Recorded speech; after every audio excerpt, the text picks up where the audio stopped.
certain people don't know music. Certain people don't know certain music that was important to me when I was a kid. I'm like, that is, everybody loves that song. Cleared the floor. I cleared the floor with that song.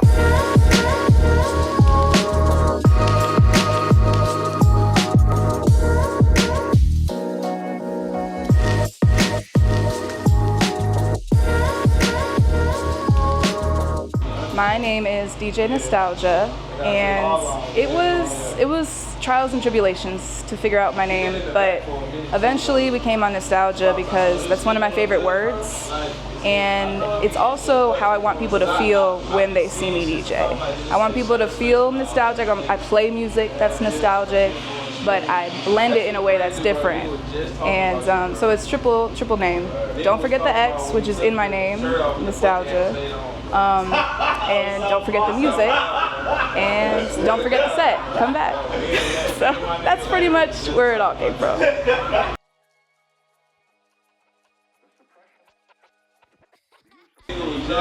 It has its ups and downs. I personally was inspired by women DJs when I started. So for me, I mean, I feel like I saw other women doing it, and that's what inspired me. I could do it too. But since being a woman DJ, you know, there's certain things you have to deal with.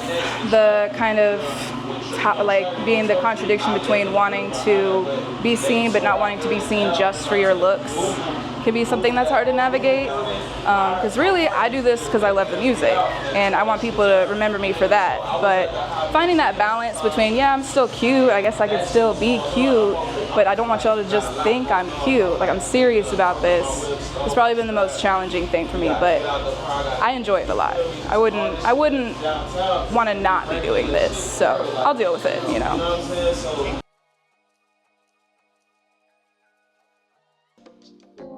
A lot of people thought it was funny, like a lot of people thought I was joking.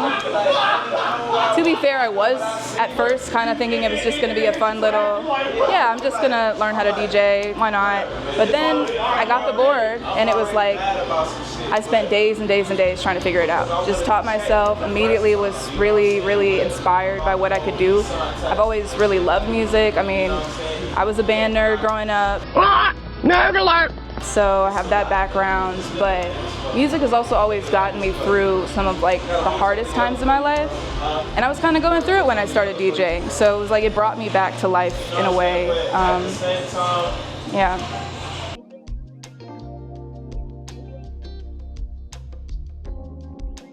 Well, DJ Hourglass is one of my favorite DJs of all time. She was one of the first DJs I saw.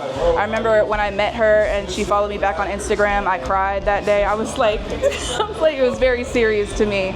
And then Joe T is another DJ that I really love. I saw her Boiler Room set, and that was what inspired me to record my first mix. So women that I look up to, those are some of the OGs for me, for sure.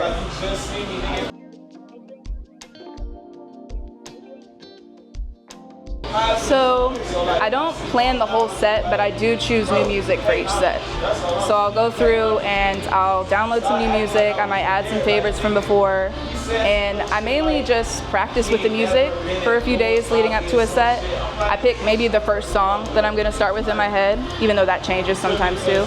You really can't plan for a DJ set. You can plan a whole 60 minutes, get there, and then realize halfway through nobody is actually dancing or wanting to listen to it. And as a DJ, you gotta balance playing for the crowd and playing for yourself. So I'll pick the first song, and then I just go from there and see what happens.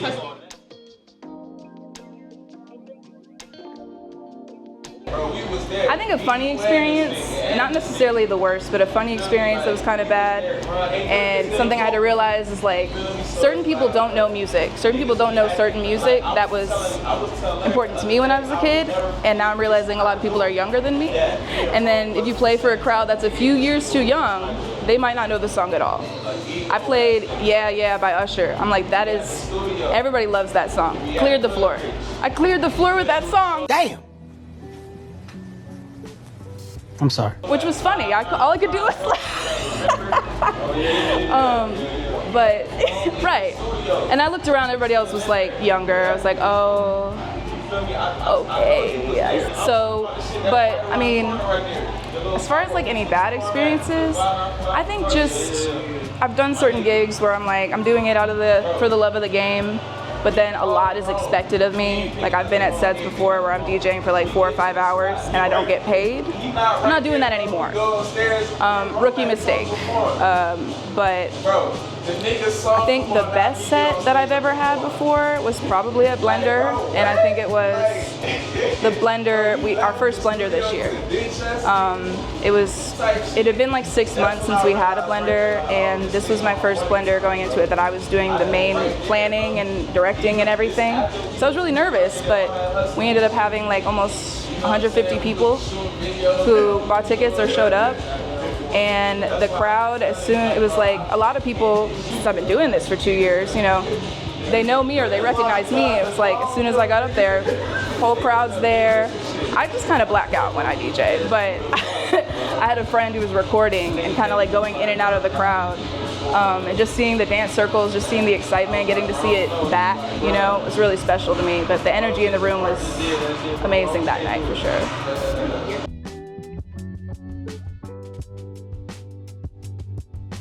It's a combination of what I do in my free time, because I mean, even if I'm not actively doing a set somewhere, even if it's like a slow month for me, I'm still at home DJing almost every day.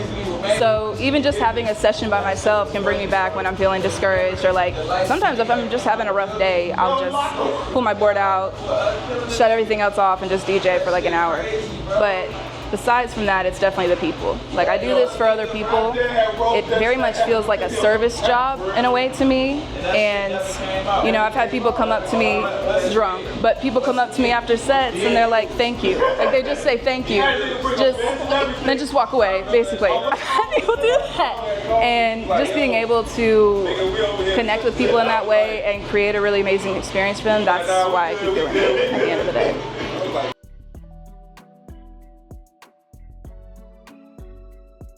I'm just, as a baseline, I'm open format, so that means I can kind of weave within genres however I want to, you know, be very versatile with that.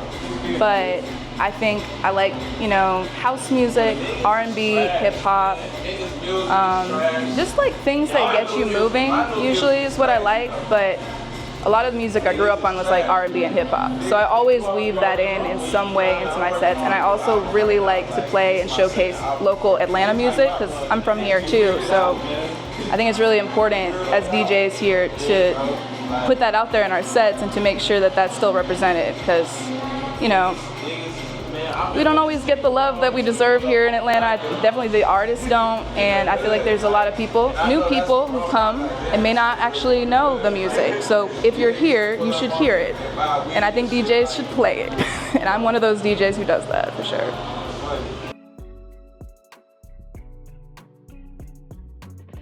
I mean, it changes, you know, like I feel like there's the classics, you know, like Sade, I love Sade, I love like throwing in like a Whitney Houston flip for like the Nxstalgia.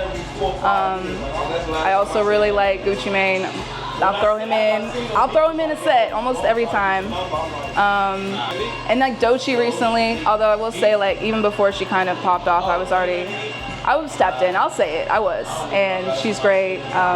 Baby Tate, Carrie Foe, people like that.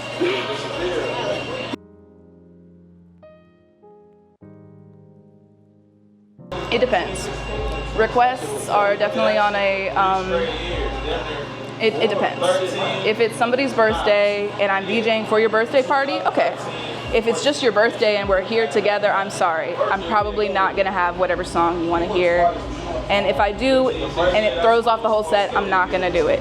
I do feel like if you want to hear a specific song, you can go home and listen to it. But the funniest time I think I've had a request before was I was at a set and a guy came up to me and he handed me $20. He didn't ask, he just handed me $20 and he asked me to play Tory Lanez. And not only is that somebody I would never play, but it would have ruined it just was not gonna happen. But I took the money because he walked away, and then I played Megan Thee Stallion right after. He didn't say anything to me. Nothing. He just was kind of standing and staring. I feel like he might have thought I was going to throw it in after. That didn't ever happen. But nah, he took it on the chin, I guess. He didn't come back requesting the money back. I'm sure he might still be mad, and I still feel good about it. So He shows up to back. he was just like, it was a weird crowd at that set because it was like a combination of people who were there for the event and like people who were like 15 years older that shouldn't have been there and were like treating it like it was a club in like a section. And it was like a group of cosplayers that were there to like play video games and dance. So all in one space. It was an interesting one.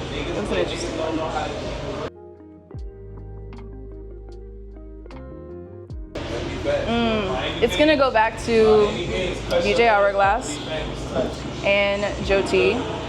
I know a lot of people do now, but I really like Zach Fox. Like I've seen him DJ a couple times now, but even before he was really DJing, even when he was doing comedy shows, I didn't end up at his comedy show, but I did end up at his DJ set afterwards.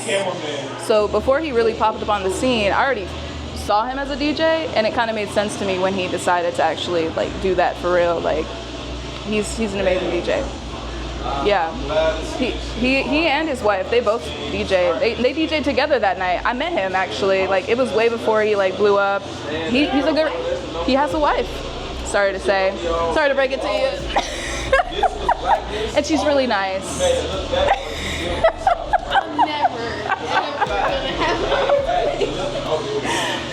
Hey, you never know. They could be open. I don't know. But yeah, Joe T, DJ Hourglass, and Zach Fox are up there. Some of my favorites. Yeah.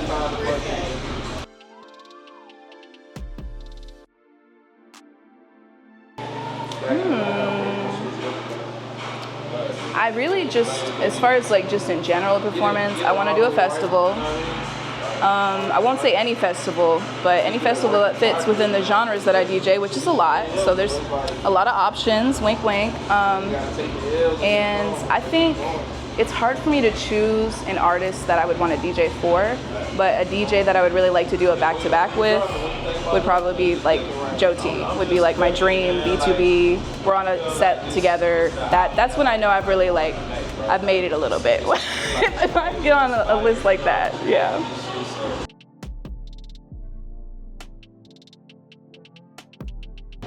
Kind of like with what I was saying about some of the challenges is like, be aware, one, if it's an all-woman lineup and they've never done one before at the event, you probably don't need to be there. Because promoters like that will have all-male lineups and wait till February, Women's Day, do one lineup of all women and then might throw one in later. You don't need to go for promoters like that. In general, just be wary of promoters. I say that as a DJ and promoter, but when it comes to the way certain men act, just be aware of that. Don't settle for less when it comes to pay. I know it can be hard in the beginning, and I'm somebody who does that too, but you can set the standard for yourself.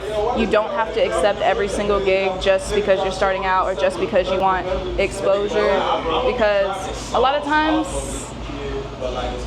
especially if somebody's trying to sell it to you as just exposure, they're lying. You're not going to get that much exposure. And also, aside from understanding the music you're playing, understand the history and take some time to learn about the history of DJing and the music you play, because it will really connect you more to the experience. And when you study the history, you'll see the parallels between the first DJs to now, and it will help guide you in your experience as a DJ now. Don't let any of these people take advantage of the fact that you're excited or that you're a woman, because they will try. And do things and do sets that inspire you.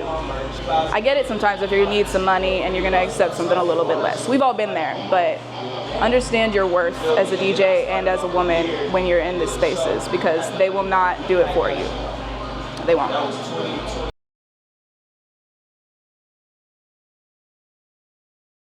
It feels amazing. I'm like super ecstatic that I was asked to be a part.